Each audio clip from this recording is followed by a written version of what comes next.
What is up, guys? It is the Bluebloods here, back with another college football bowl season preview. And we have the game that will determine the other half of the national championship. We dropped our Bama Cincinnati preview earlier today. Make sure to check that out after this video will be linked at the end. We have the number two Michigan Wolverines facing the number three Georgia Bulldogs down in Miami in the Orange Bowl, 6:30 p.m. Central Time kickoff on ESPN on New Year's Eve. And the Bulldogs, even though they are the lower ranked team, are the 7.5 point favorite over the Wolverines. And this one in prime time, New Year's Eve, with two head coaches looking to make huge statements and have one of their career defining moments on the national stage. And both coaches are aiming to set themselves up for a chance to win their first national title of their career. So a lot is on the line in this one. Let's set the stage quickly. The Wolverines enter this one 12-1, are coming off a dominating Big Ten championship win over Iowa. And this season, before the season, Jim Harbaugh put all his chips in the middle of the table and he said, I'm betting on myself. I can turn this program around. Everyone's putting me on the hot seat, but I know I can deliver. He has delivered one of the best seasons in recent Michigan football history and will look to ride this dominating defense he's put together and powerful rushing attack to a national title appearance, winning this game. Now, the Bulldogs on the other side enter at 12-1 as well, but they're off of a tough loss to Alabama in the SEC championship game. They've dealt with COVID rumors. They dealt with Dan Lanning taking the head coach's job at Oregon. He will be one of the co-defensive coordinators in this game.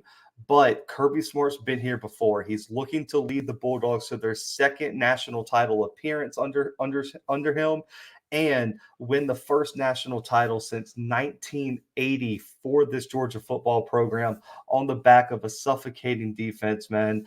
And of course, the walk on quarterback that has really taken everyone by storm, Stetson Bennett, and this rushing attack. Now, looking at the history between these two programs, only the third ever matchup between these programs. It's been split. It's tied 1-1 right now. Michigan won the first matchup in 1957, and the Bulldogs got their revenge in 1965, both of which were played in Ann Arbor. So it's the first game at a neutral site between these two programs, and the stakes could not be any higher. Now, the keys for let's get to the keys for the game. We'll start with Michigan, since they're the higher ranked team in this bracket. Is there any question what the key needs to be? If you're a Michigan fan, you know what the key needs to be. If you're a Georgia fan, you know what the key needs to be. Hassan Haskins and Blake Corum should touch the ball no less than 40 to 50 times on New Year's Eve. The key is to run the football, run it again, and run it till you have to take these two guys home to Ann Arbor in an ice bath on the plane. You need to run the football if you're Michigan. Just run the ball. This rushing offense averaging over 220 yards per game this season, 3 touchdowns per game averaged. And this is a top 10 rushing offense in the entire country for Michigan. They've done it on a high level. They go behind a very physical offensive line. They got two, maybe even three running backs that can make plays when needed. But the two-headed monster of Hassan Haskins and Blake Corum have been the key for the Wolverines game in and game out, with Haskins almost 1,300 rushing yards, 20 rushing touchdowns, leads the Big Ten, third in the country in rushing touchdowns, and was the second leading rusher in the Big Ten this season. Now, Corum, a change of pace guy, of a very lightning in a bottle, really and truly. Hassan Haskins is the every down guy. Blake Corum will take it to the house in one play. Now, he did fight some injuries throughout the season, over 900 yards rushing, almost 7 yards per carry, and 11 rushing touchdowns. Haskins and Corum are going to be the two keys. There's no way around it. Those are the two names you need to know on the offensive side of the ball. And then also Donovan Edwards could see some time as well, has seen limited action, really has excelled as a receiving running back, over 200 receiving yards and a touchdown there. just over 150 rushing and 3 rushing touchdowns. He's kind of the rotational piece that you'll see in certain packages, but it's Corum and Haskins that are going to get the bulk of the carries. Now, this attack really excels due to how Corum and Haskins complement each other. Like I said, Haskins, that workhorse back, every down guy can do it between the tackles, can do it outside, very versatile. But Corum is that lightning in a bottle. When they need a change of pace with a bit more speed, a bit more explosiveness, that's where Corum really comes in and can offer this Wolverines offense a solid change of pace. Now, he can do it a multitude of ways. I know Corum is labeled by a lot of people just as an outside threat, but he still averaged over 7.5 yards per carry, 3 touchdowns just in A-gap carries this year.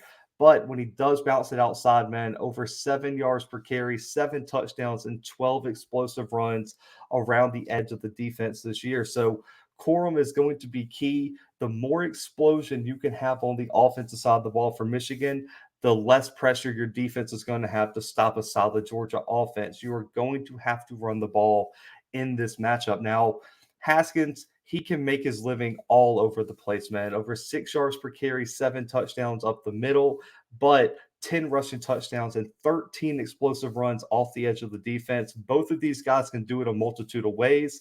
But the key for them is going to be getting the run game going. When you look at their most dominant performances, Ohio State, Iowa, Wisconsin, it's all been linked to this run game, really taking the pressure off of K McNamara and just pounding that defense over and over and over again. This is a smash mouth approach, and it's going to come down to who can impose their will on the other team.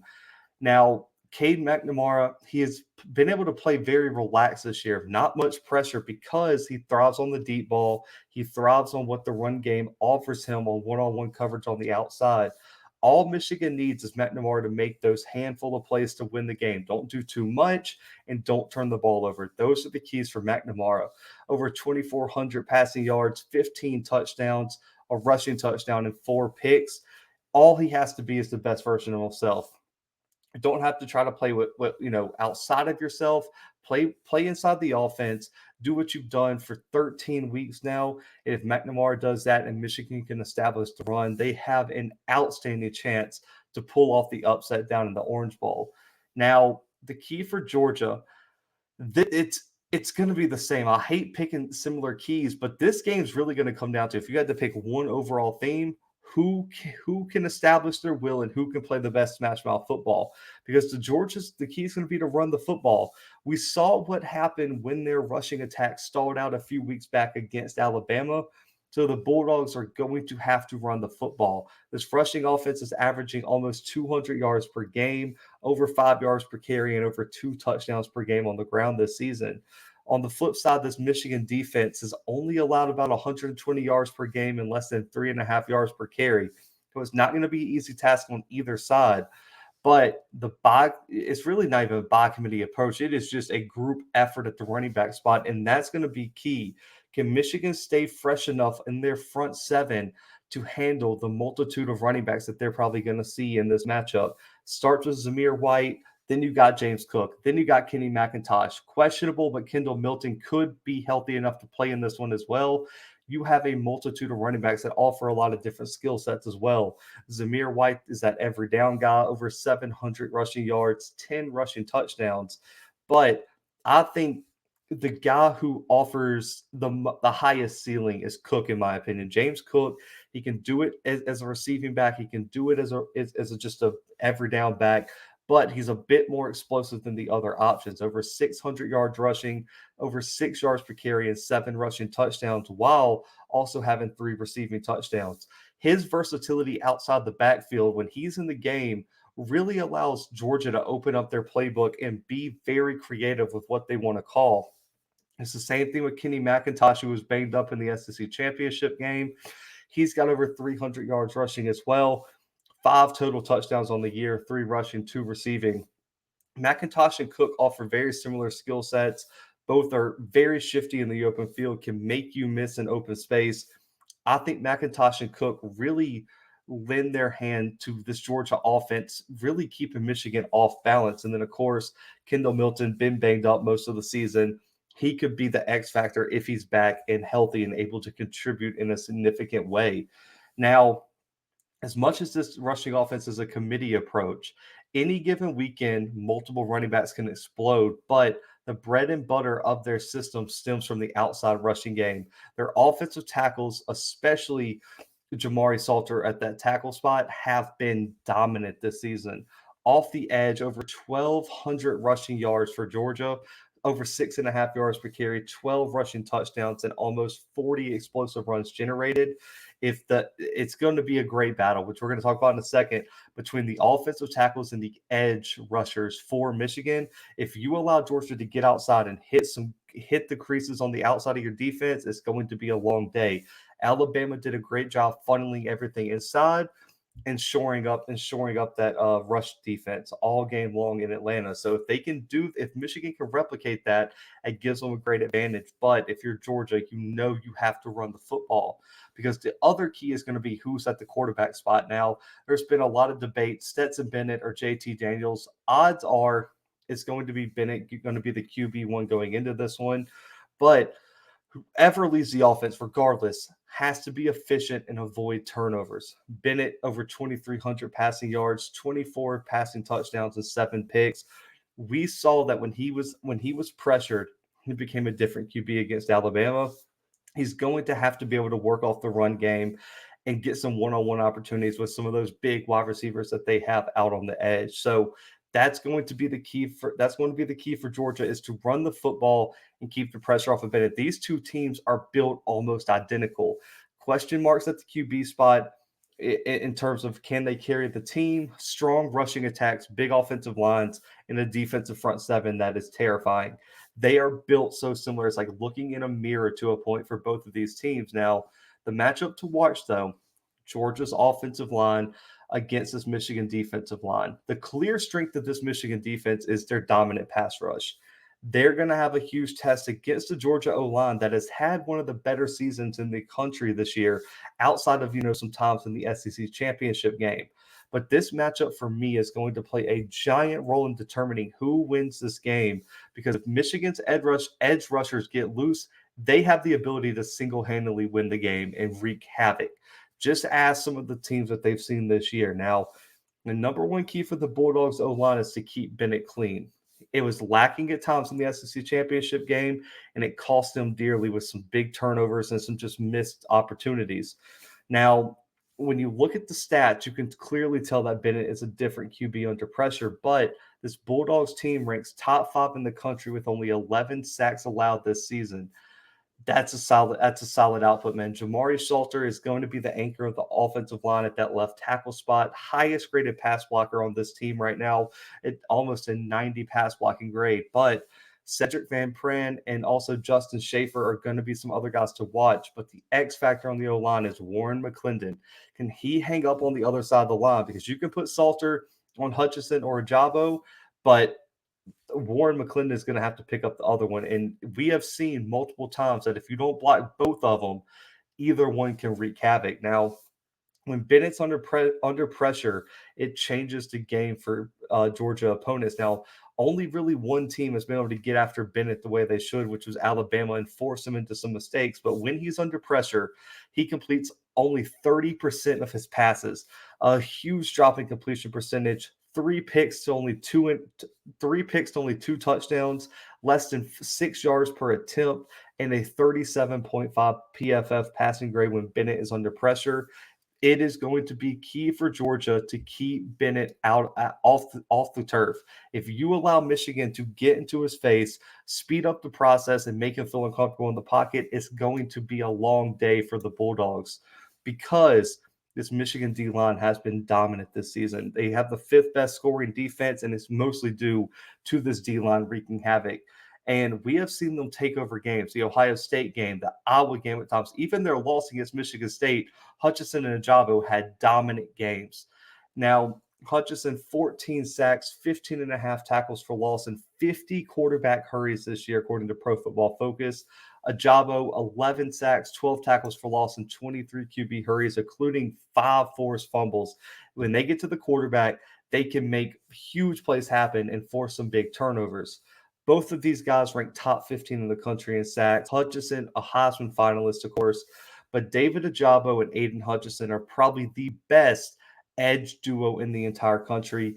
They are going to test the Georgia offensive line in a significant way, and it's going to be very interesting to see how they game plan when the run game might not be there or Stetson Bennett does have to put the ball in the air. How are they going to handle these edge rushers from Michigan who can wreak havoc and win a game single-handedly, like I said? Now, looking ahead, looking at this matchup as a whole, man, I went really back and forth. Someone asked me on another show I did, where was I sitting percentage wise on the playoff games? And I told them this one, it was like 51-49, maybe 55-45. I think this is going to be a pick 'em game for me.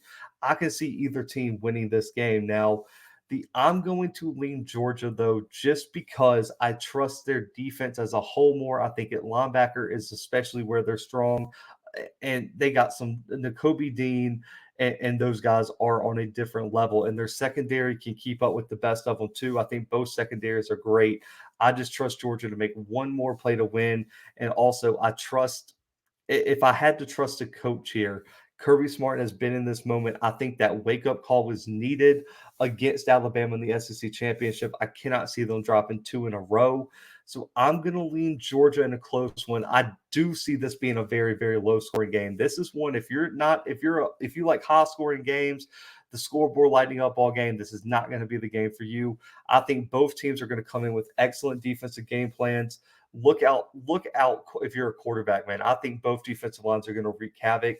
I have Georgia squeaking this one out with probably a late touchdown, 20-14 over the Wolverines, a 6-point win for the Bulldogs.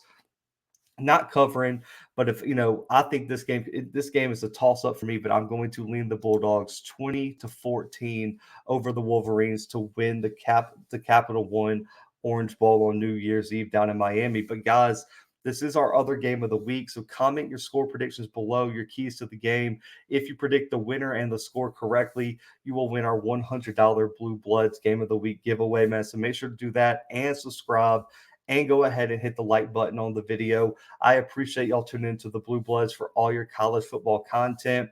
Stay tuned later this week. Recruiting updates, live streams, player interviews, and more bowl previews, man. So make sure to stay tuned right here on the Blue Bloods. But guys, have a great day. Appreciate y'all tuning in. But until next time, the Blue Bloods are out.